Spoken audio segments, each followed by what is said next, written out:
Israeli পণ্য boycott করার ব্যাপারে যদি কিছু বলতেন। এটা আমরা বারবারই বলে আসছি, এই পণ্যগুলোর লিস্ট অনলাইনে পাওয়া যায়, অ্যাভেইলেবল, বাসার মধ্যে লটকিয়ে রাখবেন।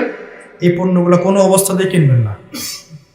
এটা আমরা কি মনে করি, সেটা করলে আর কি হবে, এরকম মনে করি না। এই ব্যবসাগুলো কমে গেলে ওদের অর্থনীতি ধসে যাবে। অর্থনীতি ধসে গেলে ওরা সামরিক খাতে অর্থ ব্যয় করতে পারবে না। সামরিক খাতে অর্থ না ব্যয় করার অর্থ হচ্ছে ওদের মিসাইল বুলেট আপনি ঠেকিয়ে দিলেন। বুঝতে পারেন না?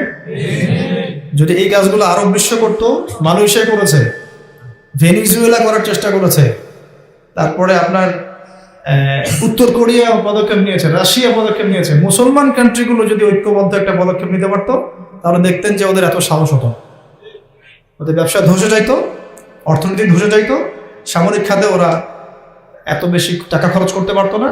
এমনি তো চলে পশ্চিমাদের সাপোর্টে।